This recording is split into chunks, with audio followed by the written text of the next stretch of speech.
professional, invisible until now. She changed into warm leggings and a sweatshirt, pulled her hair into a loose braid, and wandered back to the main room. Liam was reading by the fire, sleeves pushed up to his elbows. Without the suit, he looked different, less perfect, more real. He looked up. Hungry, she blinked. A little. There's soup in the pot. I made enough for two. Sophia paused, then sat on the edge of the armchair. You cook. Liam's mouth twitched, almost a smile. You sound surprised. I didn't think CEOs knew how to hold a spoon unless it was made of gold. That earned a real smile. Brief. But there they ate in near silence. The soup was good, warm, comforting, something homemade. Lentils, carrots, herbs she couldn't name. When she finished, she curled up in the armchair and watched the flames. Why here? She asked finally. Why this place? Liam stared into the fire. My father used to bring us here before things got complicated. She glanced at him. Complicated how? He didn't answer right away. The fire popped. Snow battered the windows harder now, like impatient fingers tapping on glass. Let's just say family doesn't always mean safe, he said, voice low. Sophia felt something shift in the room, like a thread pulled too tight, finally loosening. She looked at him closely for the first time. Not the CEO, not the public figure, just a man. Tired eyes, a tired heart. Sorry, she said softly. I didn't mean to dig. It's okay, he said. No one asks. Not really. She let that sink in. Then he turned to her. And you, why'd you run off to the mountains? Her lips parted, then closed again. Because I was tired of pretending. Because the city made me feel invisible. Because I needed to breathe. She settled for because I needed quiet. They sat like that for a while. Just the fire, the storm. Two strangers who weren't strangers at all. Later, when Sophia finally stood up to go to bed, Liam said quietly, You don't have to be so guarded with me, you know. She stopped in the hallway. You're my boss. I'm a man in a cabin, he said. Just like you're a woman in one. Sophia didn't look back, but her cheeks burned all the way to her room. She shut the door behind her, locked it just in case. Outside, the wind howled louder than ever. And inside, in a cabin neither of them had meant to share, something had started. Small and visible but real. A door had opened, and neither of them knew yet whether it would be a way out, or the beginning of something they couldn't escape. The wind didn't let up all night. Sophia tossed in bed, the wooden beams above her creaking with every gust. Her phone had no signal, not even a bar. She tried reading, then scrolling through old photos, but her mind kept going back to the firelight. And the man sitting across from her, Liam Hart, the one who didn't smile. The one who barely looked at her in the office. The one who suddenly, in a snow-locked cabin, had confessed something heavy and personal without saying much at all. She didn't sleep, and by morning the world outside was gone. The windows showed nothing but white. Snow had piled high, swallowing the porch, the trees, the road. Sophia stared out the window, heart sinking. She heard footsteps behind her. Liam appeared with 2 mugs of coffee, his hair still damp from a quick shower, his jaw shadowed with stubble. He handed her one without speaking, then sipped his own. We're stuck, she said flatly. Looks like it. No phone, no internet. Yep. No way out. Not unless you've got snowshoes and a death wish. She gave him a look. He grinned slightly and she rolled her eyes, but smiled just a little. They drank in silence. Then she asked, You always this calm when the world freezes over? He shrugged. Panic never helped me much. Sophia nodded slowly. Yeah, I guess I'm just not used to stillness. He looked at her. Most people aren't. That struck something inside her, a truth she hadn't wanted to name. They spent the morning cleaning the kitchen, organizing shelves, checking the pantry. There was enough food for the weekend, barely. A lot of canned goods, crackers, some dried pasta. It would do. At noon, Sophia found an old board game on a dusty shelf. Scrabble. She raised an eyebrow at him. Up for a challenge. Liam leaned back on the couch, arms crossed. You sure you want to lose to your boss on your weekend off? She smirked. I'm very competitive. Good, he said. So am I. The game started simple, light teasing, strategic moves. But by the 3rd round, something had shifted. She played the word shield, and Liam paused. You ever feel like you walk around with one of those all the time? He asked. She glanced up, surprised. You mean like pretending? He nodded. Yeah, like you're always protecting something, even when you're not sure what anymore. Sophia stared at the board. The tiles blurred for a second. Yeah, she whispered. I know exactly what that feels like. He didn't push. He just nodded as if saying, "Me, too." They played 3 more games. She won the last one. By afternoon the snow turned into icy rain, pelting the windows. They moved back to the fire. He made tea. She found a blanket. It was quiet, but not awkward. A kind of peace had settled between them. "So, Sophia," Liam said eventually, "tell me something real about you. Something I wouldn't know from a resume." She hesitated, then smiled. "I used to sing. Like, seriously, wanted to be on Broadway. No way. Oh yeah, jazz, musicals, even wrote a few songs. But life got practical." He tilted his head. "And now you write email campaigns for vacuum cleaners." "Exactly." She laughed. "Dreams really do come true." Liam chuckled, then leaned forward, elbows on his knees. "Why'd you stop?" She shrugged, but her voice dropped. "My dad got sick. Mom left, I had to help out. Music didn't pay the bills." Liam didn't speak right away, then softly, "I'm sorry," she nodded. "Me too, but I don't regret it. I just missed the version of me who believed in bigger things." He was quiet for a long time. Then he said, "I used to draw." Sophia blinked. "What? Sketch, paint even?" "Before I took over the company." Liam Hart, the CEO, painted. He chuckled. "I was a kid. My mom said I had an artist's heart. Then my father found out I skipped finance club for an art class. He took all my sketchbooks and threw them out." Sophia's stomach twisted. "He what?" "He told me to stop wasting time. Said I'd never survive being soft." The fire cracked sharply. "That's why you're always so precise," she said quietly. "Like you're measuring every move." He looked at her then, really looked, and for a moment, neither of them were their titles. Just 2 people with forgotten parts of themselves tucked away. "I guess you're not what I expected," he murmured. "And what did you expect?" He tilted his head.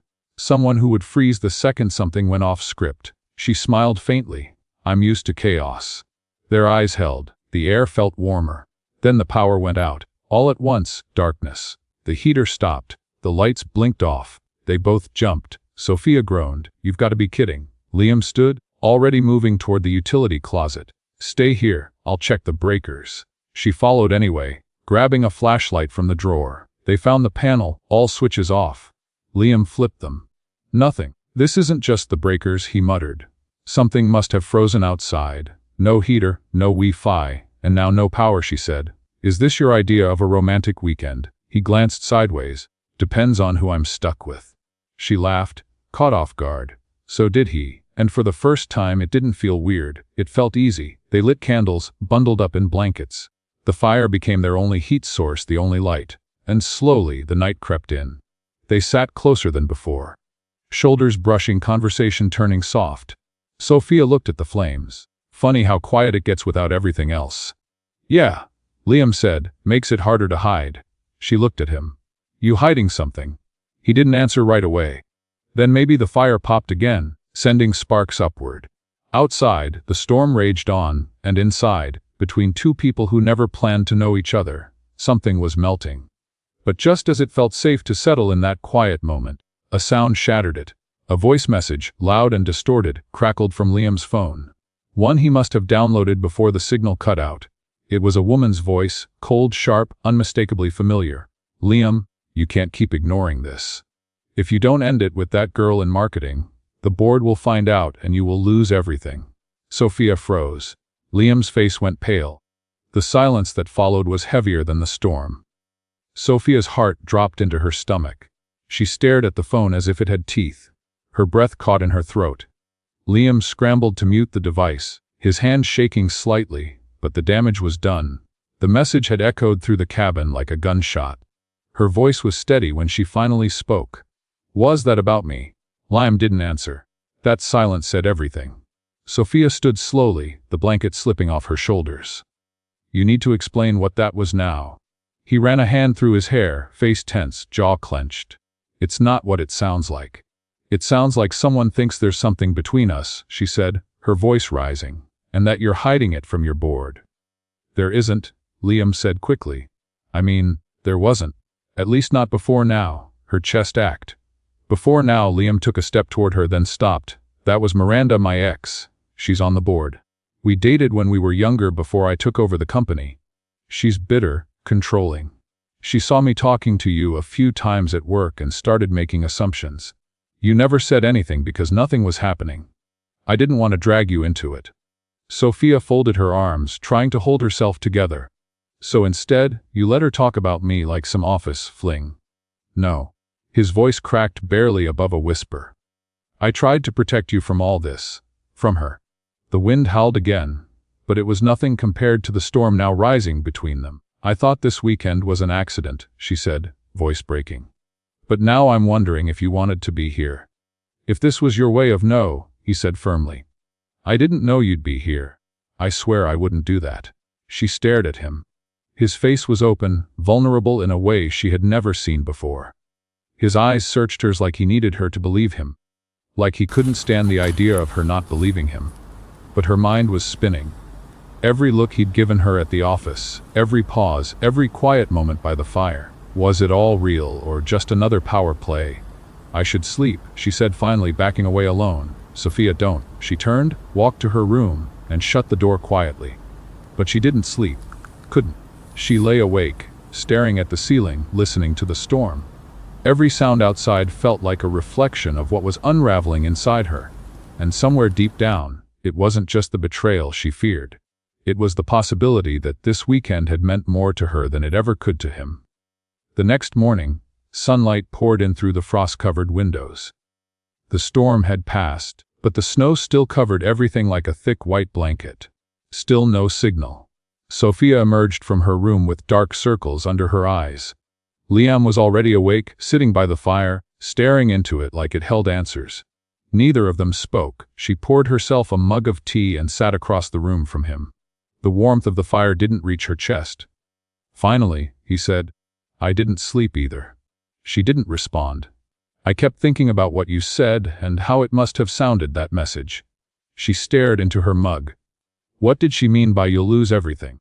What exactly is she threatening? Liam sighed. The board has always been cautious about my decisions. They think I'm too young, too emotional. Dating someone in the company, especially someone like you, would give them ammunition to push me out. Someone like me, she asked sharply. I didn't mean it like that, he said quickly. I mean someone not at the top, someone who actually works, who matters, she blinked. That wasn't the answer she expected. I've seen what they do to people, he continued. They don't care about who you are, just your title, your leverage, your last name. He looked at her, eyes raw. You're different. You see people, you listen. That scares them, and it scares me too. Why? She asked quietly. Because I care, he said, and I didn't plan to. The words hung between them. Sophia swallowed hard. What exactly are you saying? Liam stood, walked over, and knelt beside her chair. That this wasn't supposed to happen, but it did. And if I could choose between keeping my title or risking something real with you, I'd choose you. Her throat tightened. You don't even know me. He gave a small, pained smile. Then let me. She looked into his eyes. No walls, no games, and suddenly, the version of Liam Hart she knew from the office felt like a stranger. This man, warm, vulnerable, honest, was someone else entirely, someone real. Sophia stood slowly, heart racing. I need a walk. She opened the door and stepped into the snow. The cold hit her cheeks, fresh and biting. She trudged down the trail behind the cabin, her boots sinking deep with each step. The trees sparkled with frost. The sky was a soft, forgiving blue, but her mind was anything but clear. She thought about her life. How carefully she had built it. How much effort she had put into being invisible, professional, untouchable, and now this. A billionaire who'd never looked her way suddenly wanted something real. She leaned against a tree, heart pounding. Was it madness, or was it finally a moment that was hers behind her? Footsteps. Liam. He didn't speak right away. Just stood beside her in the snow, breathing hard from the cold and the effort. Why did you follow me? She asked softly. Because I don't want to pretend anymore, he said. Not with you. She looked at him, her voice barely above a whisper. I'm scared. So am I, he said, but I'd rather be scared with you than safe without you. The wind rustled the trees gently, brushing snow from the branches. The world was still, as if waiting for her answer. And in that pause, she reached out and took his hand just once and didn't let go. But as they turned back toward the cabin, a new noise echoed in the distance. A mechanical hum. Sophia froze. Do you hear that? Liam squinted toward the road. Then he cursed under his breath. A snow plow. Relief washed over them, mixed with something sharper. Reality. The way back was open now, but neither of them knew what that meant anymore. By midday, the plow had cleared enough of the road to make it passable.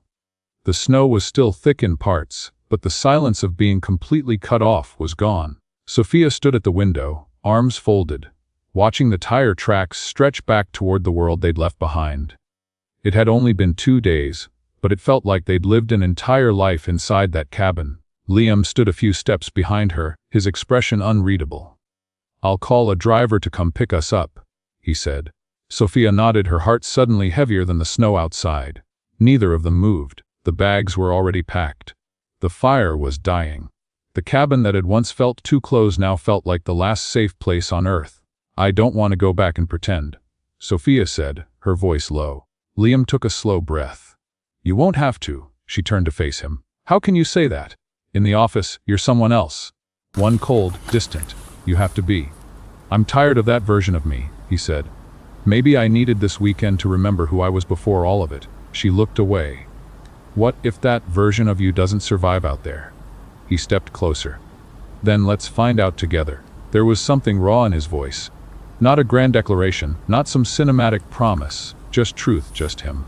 And that scared her more than anything else. The ride back to the city was quiet. Sophia sat by the window of the sleek black SUV, watching the trees slip by, her breath fogging up the glass. Liam sat beside her, hands folded, staring straight ahead. Neither said a word, but both of them felt it. The space between them was filled with everything unsaid. The warmth of shared soup, the weight of old wounds, the moment in the snow when their hands found each other like instinct. When they arrived at the edge of downtown, the car slowed. "I'll have them drop you off first," Liam said. "No," Sophia said quickly. "Take your stop. I'll grab a cab from your place." Liam frowned. "You sure?" She nodded. "I need a minute." His eyes searched hers, looking for something he couldn't name. He wanted to say something, maybe everything, but instead he just gave a small nod. "Okay." The car pulled up in front of Liam's penthouse building, glass and steel reaching into the sky. He opened the door, then turned back. "This doesn't have to be the end of whatever this is." Sophia managed a small smile, but maybe it has to be the pause. He nodded, lips pressed tight, then stepped out. The door shut. The silence returned. But this time it hurt. 2 weeks passed. Work resumed, and the world moved on like nothing had ever happened. Sophia was back in her cubicle, back in her routine. Emails, deadlines, strategy calls, all the same faces, all the same rhythms. Only now, every time she walked past the executive floor, her chest tightened. Liam was different too. More focused, sharper. But his eyes lingered on her in meetings.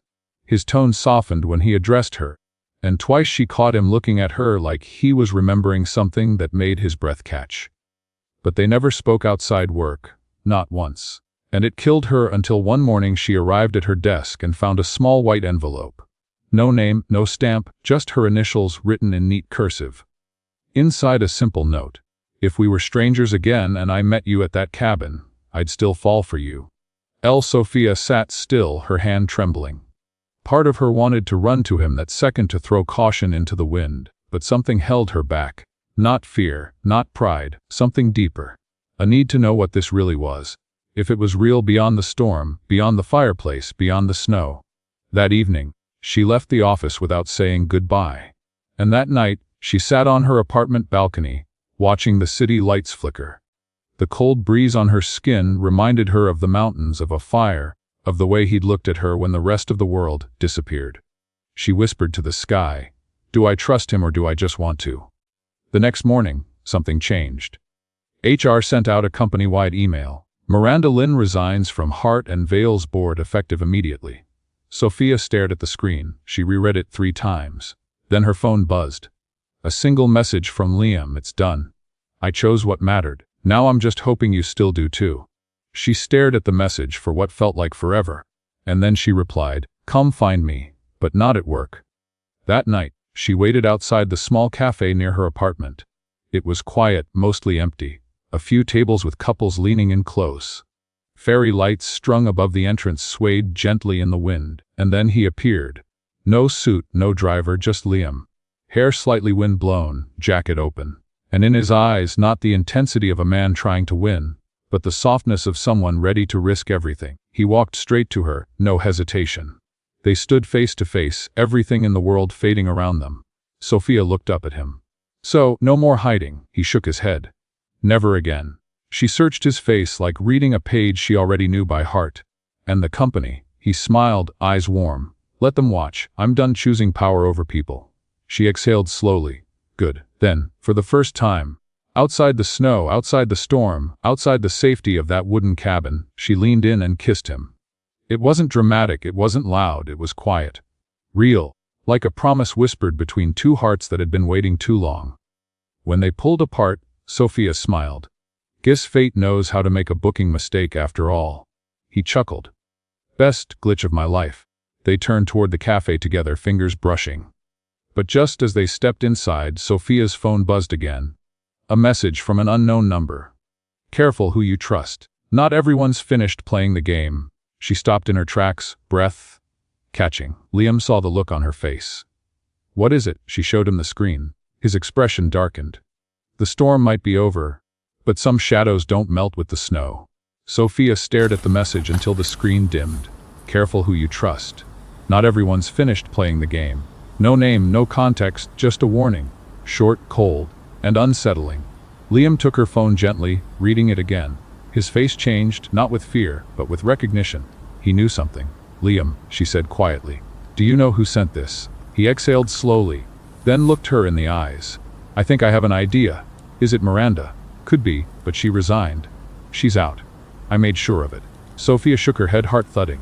Then who would want to send me something like this? And why now? Liam hesitated. The truth is, I've made enemies. People who don't like that I've been shifting the company in a new direction, cutting out toxic leadership, pushing for transparency. Some of the old guard aren't thrilled about it. So, this could be someone trying to scare me off, she said. Or trying to scare us, Liam replied. Whatever this is becoming between us, someone doesn't want it to grow. Sophia looked down at her phone. The message felt more invasive the longer she held it. A digital whisper that knew too much. Liam stepped closer. Look, I know this is a lot, and you didn't ask for any of it, but I meant what I said. I'm not hiding anymore. She searched his face, his openness, his calm, the way he stood there ready to protect, not possess. I believe you, she said softly. But I won't lie, it still scares me, he nodded. Then let's take it one day at a time. Over the next few days, things shifted. They didn't tell anyone at work. Not yet. But there were signs. Small things. A glance in the hallway, a moment longer in the break room, a post-it note tucked behind her monitor that simply read, "Coffee after 6." In Liam's unmistakable handwriting. But the messages didn't stop. Every few nights another one, always vague, always from a block number. He's not telling you everything. Don't trust what feels easy. You weren't his first. You won't be his last. Each one chipped at her peace like a fingernail peeling paint. She didn't tell Liam about every message. Not because she didn't trust him, but because part of her didn't trust herself. Didn't trust the ache in her chest. The way her doubts whispered at night when she replayed every word, every look, every pause. Then one evening she got a message that stopped her cold. Check room 47, Edison Hotel, Friday night, 8:00 p.m. If you want the truth, it was Thursday. Sophia stared at the screen for a long time. Then she slipped the phone into her bag and said nothing. The next day felt normal. Too normal. Liam stopped by her desk, leaned in slightly. Still on for tonight, she forced a smile. Of course. He smiled and walked away. She stared after him, heart pounding. She knew she should tell him, but something told her she needed to see it for herself. Friday night, 7:55 p.m. She stood outside room 47 in the Edison Hotel. The hallway was quiet, carpeted dim. Her hand hovered over the door. What was she expecting? A scandal, a secret life, another woman, old files, or nothing at all? Just a cruel prank. She took a breath and knocked. No answer. She knocked again, heart racing. Still nothing. Her hand reached for the doorknob. It was unlocked. The door creaked open. The room was empty. No lights on, no bags, no one inside except one thing. A manila envelope on the bed, her name written across the front. She stepped in slowly and picked it up. Inside photos, dozens. Sophia stared, breath-catching. They were of her and Liam at the cabin, by the fire, holding hands in the snow at the cafe on her balcony. Private moments, intimate, candid. Someone had been watching them. She dropped the photos, hands trembling. And that's when she heard the door click shut behind her. She spun around. The room was empty. The hallway silent. Whoever had left those photos had been close, and they wanted her to know it. Back at her apartment, she locked every bolt, pulled the curtains tight, and sat on the floor with the envelope in her lap. Her phone buzzed again. One more message. Still feel like this is real. This time she didn't cry. She got up, grabbed her keys, and went straight to Liam's building. He opened the door looking surprised, then concerned. Sophia, what happened? She walked past him without a word, dropped the envelope on his counter and turned. Someone's watching us, Liam. He opened the envelope, flipped through the photos. His face went pale. This isn't just corporate politics, she said. This is personal, and whoever it is, they've been close since the cabin, maybe even before. He stared at the photos like they were knives. I'm calling a private investigator, he said immediately. I'll pay whatever it takes. We're gonna find out who's behind this. She repeated, searching his face. He looked at her, eyes fierce and unwavering. Yes, I'm not leaving you to handle this alone. She felt the tears sting behind her eyes, but not from fear. From the strange, fierce relief of being chosen, not protected, not pied, but stood with. Then he added softer. But if you want to walk away from all this from me, I'll understand. She stepped closer. I'm not going anywhere. He exhaled slowly and pulled her into his arms. And this time, the quiet wasn't a storm waiting to hit. It was a shelter. But just before sleep took them, Sophia whispered into the dark. Whoever this is, they knew how to find me. Not you, me. Liam didn't respond right away, then quietly. That's what scares me most. The next few days blurred. Liam made good on his promise, hired a private investigator, increased security on both their apartments, and had Sophia's phone swept for spyware. She hated the intrusion, but more than that, she hated the growing feeling in her gut. This wasn't about Liam anymore. It was about her. One morning, Sophia found herself staring at her reflection in the mirror, really looking at her eyes, the lines at the corners, the weight of everything she hadn't said aloud. Who had been watching her? Who wanted to make her doubt what they had? And then it clicked. Not who had the power to do this, but who cared enough to. Later that day, Liam came into her office quietly. The PI found something he wants to meet. You should come. They met at a quiet diner in Midtown. The investigator, a calm, middle-aged man with gray at his temples, slid a folder across the table. I traced the messages in the envelope. Sophia reached for it with trembling fingers. Inside were phone records, access logs, surveillance captures from the hotel lobby, and one name circled in red. Elenina D. Costa. Sophia blinked. Her voice came out small. That's not possible. Liam leaned in. Who is she? Sophia was still staring at the name like it would disappear if she just denied it hard enough. She was my best friend, she whispered. In college we were roommates. We did everything together. The PI continued gently. Her name showed up in the guest log of the Edison Hotel 3 days before that envelope was found. The messages came from a proxy server linked to an apartment in her name. Sophia's voice cracked. We haven't talked in years. Why? Liam asked. Sophia swallowed. We were both auditioning for a performing arts grant. Only one slot left. I got it. She looked down at her hands. She never forgave me. That night, Liam drove her to the address the PI provided, a quiet brownstone in Brooklyn. Sophia stood on the sidewalk for a long time before finally walking up the steps. Liam stayed behind, giving her space. Alana opened the door after the third knock. She looked almost the same. Tired eyes, dark hair pulled into a tight bun, mouth a little too tight at the corners, but her face froze when she saw Sophia. Wow, Elena said. I was wondering when you'd show up. Sophia stepped inside. Why? Elena gave a short laugh. You're not even going to pretend you don't know why. I don't. You got everything, Sophia. Back then and now, you were always the girl people wanted. You lit up the room, and I was just the shadow behind you. That's not true. Elena's smile was bitter. Liam Hart, of all the men. You really thought I wouldn't notice you walking into that office? Acting like you were nobody when I know exactly what you're capable of. Sophia stepped back. You followed me. I watched you settle, hide, and then finally win again. Elena's eyes shimmered. You got him. You got everything. And no one even knew your name. Sophia's heart cracked. So you sent those messages, the photos. I didn't want to hurt you, Elena said, suddenly tired. I just wanted you to see what it's like to be doubted, to feel invisible. Sophia's voice broke. You were never invisible. I would have given that scholarship up in a heartbeat if I'd known how much it cost you. But you never